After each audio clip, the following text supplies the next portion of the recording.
This is what they meant when they said, "Don't talk to strangers." In the early 1900s, a 10-year-old boy was playing in the woods when a tall man appeared and asked if he wanted to come back to his cabin for dinner.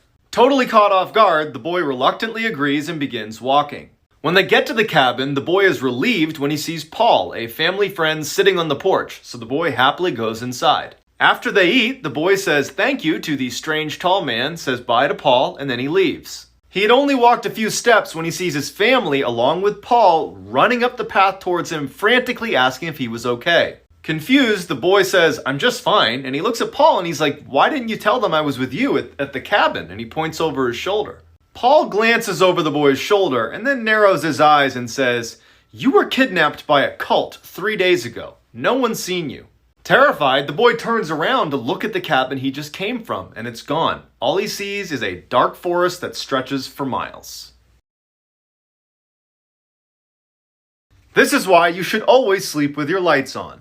In 1991, a man named Christopher Case was found dead in his bathtub, fully clothed in the fetal position. When police interviewed his best friend Sammy, she told them about a very disturbing phone call she got from him the night before he died. On the call, he told her that the previous night he had woken up to what sounded like whispering coming from underneath his bed. When he went to look, he couldn't move. As he laid helplessly, he watched a black figure pull itself out from underneath his bed. Once it was fully upright, it reached down and began choking him until he passed out. The next morning when he came to, he felt his neck and it was swollen and bruised. And then he saw blood on his hands and he saw that there were deep, uniform incisions on each of his fingertips. As he's saying all this to Sammy and telling her how scared he is to go to bed that night, he suddenly stops and he says, "I hear whispering outside my room." Then the phone went dead.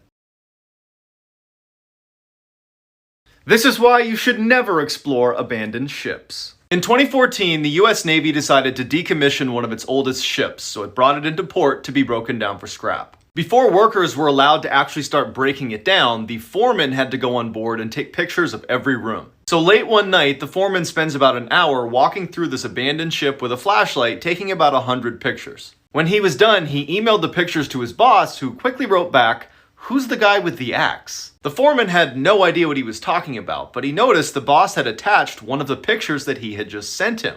When he opened it, he nearly fainted. There, in the bowels of the ship, poking his head around a corner, was a faceless man wielding an axe. The foreman had spent over an hour in this hallway and never heard or saw this guy. The Navy searched the ship and never found this guy. They also reviewed security footage of the only entrance, and he never entered or left the ship. Here's why you should always check under your bed for monsters. In 2012, a young woman who's on the phone with her boyfriend goes down into the lobby of her apartment to check her mail. When she gets her mail, she goes back up to her room and starts talking to her boyfriend while laying on her bed. While she's on the phone, she starts sifting through her mail and she accidentally drops her phone on the floor. She lays down on the floor and reaches out her arm to try to grab the phone when suddenly she notices something absolutely horrifying. A man is laying underneath her bed, facing the other direction in the fetal position. She manages not to scream, grabs her phone and tells her boyfriend that she's gonna go shower and that she'll call him right back. She runs into the bathroom, turns on the shower, and jumps out her first floor window. Once she's safe across the street, she calls the police, who arrive very quickly. The police quickly go into her apartment and come out with a strange, skinny man. They found him outside the bathroom door with a knife.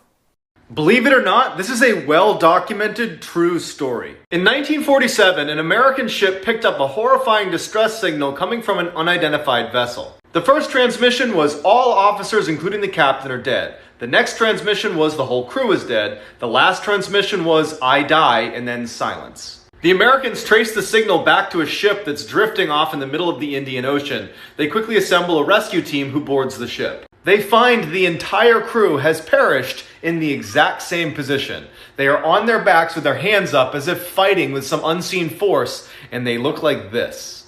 There was no physical damage to the bodies or to the ship itself. However, even though it was 100 degrees outside, it was 40 degrees on the ship, and the bodies were rapidly decomposing. As soon as they tie up the ship to tow it in, it explodes, and then it sinks. To this day, no one knows what happened inside of that ship. Some say it was a chemical leak, others aren't so sure. This is why you should always change your locks. In 2017, a college girl woke up from a nightmare drenched in sweat and decided to rinse off before going back to sleep. She propped her phone on a shelf, turned on some music, and then hopped in the shower. A few minutes later, she reaches for her phone to change the song, but stops suddenly. Reflected on her phone's screen was a person standing in the middle of her bathroom facing the shower. She somehow kept her composure, turned the water to scalding hot, and then ripped open the curtain and sprayed the intruder in the face. As they howled in pain, she ran past them to her kitchen to get her butcher's knife. In a panic, she can't find her knife, so she just runs out of the apartment and calls the police. The police go in and come out with a crazy-looking woman in handcuffs. One of the officers comes over to the girl and says she used to live here and she had copies of your keys. Then he pauses and looks down and brings up a clear evidence bag that contained her butcher's knife, and he says, "Looks like she wanted her apartment back."